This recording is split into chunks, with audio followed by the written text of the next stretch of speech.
There are so many different telehealth platforms out there now: ALMA, SimplePractice, Doxy, Zoom. The problem is though, which one do you choose? Which one is gonna work best for your practice? That's exactly what we're gonna talk about in today's video. I'm gonna answer some questions for you about the telehealth platforms. I'm gonna share with you which one I've chosen and why. And by the end of this video, you should have a good idea about which telehealth platform you'd like to choose.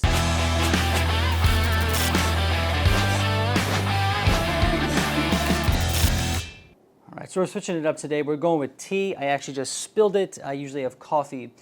But the first thing we have to actually talk about is how we choose the platform. Now, contrary to popular belief, it's not necessarily about which platform is the best and which one stands out, because they all do relatively similar things and they're all fairly decent. Really what we need to figure out is which platform meets our needs, all right, as a therapist, and also meets the needs of our clients. Now, there are basically two high-level things we need to consider.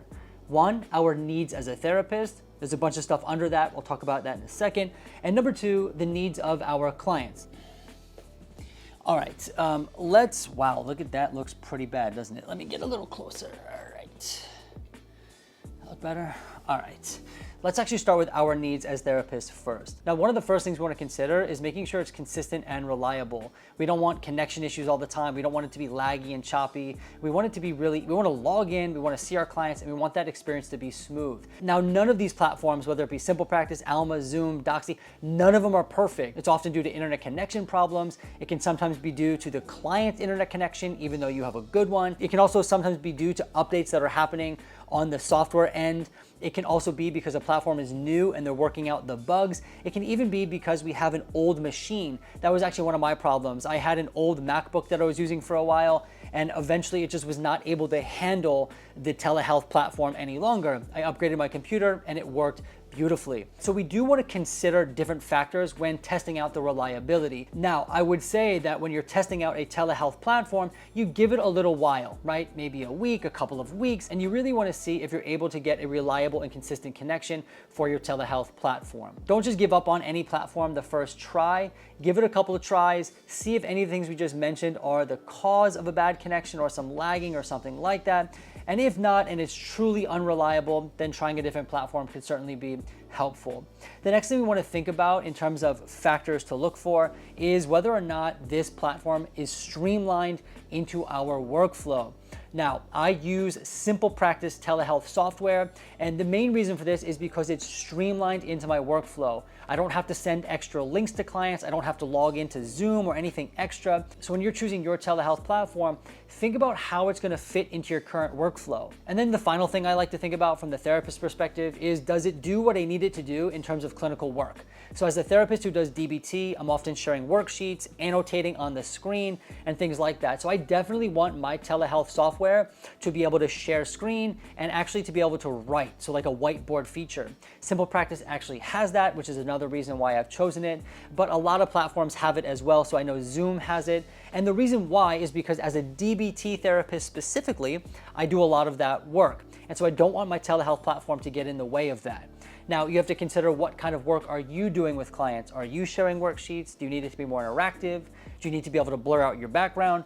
You really want to consider what you need as a therapist and see if the platform meets those needs. Now, many of the tools come built in with something like screen share. Some have whiteboard features. A lot have the blur the background feature as well. But you definitely want to just consider what you need as a therapist and then see if the tool has it. The second thing we have to consider is how easy and reliable the platform is for our clients. And there's a couple things I think about in this category. Number one, how easy is it for them to log into the session? Is the link automatically sent to them? Do they have to log into a special platform? I want this to be as easy as possible. And now this is one of the reasons why I went with SimplePractice. It's because the links get automatically sent to them via email or text message. They simply click it and pop right into the session. And the other thing I want to think about is whether or not a client can use both a computer and or a phone or a tablet for their sessions. And so yeah, that's pretty much what you want to think through when it comes to choosing a telehealth platform. Now, again, I've been saying through this video, I use SimplePractice. It works really well. It's been reliable. There's been no issues on my end or on the end of the client. Now, is it perfect? No. There have been times where it doesn't work or there's faulty issues or there's bugs, but 95% of the time, maybe even 99% of the time, it's consistent and reliable and it works. I've had no issues in my practice due to using SimplePractice's telehealth feature. Now, that doesn't mean it's the best one. It works for me, but there are others that you can think about. A couple we mentioned in the beginning of the video: ALMA, Doxy, Zoom.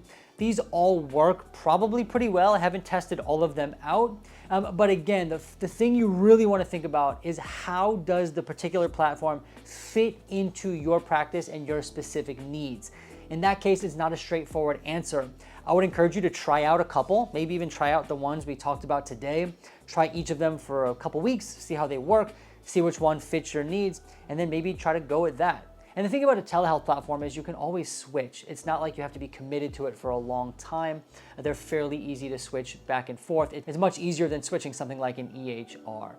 Anyway, I hope you found this video helpful. I hope you learned something. And at the very end of the day, I hope you're more inspired now to thrive in private practice than you were when you first clicked the video.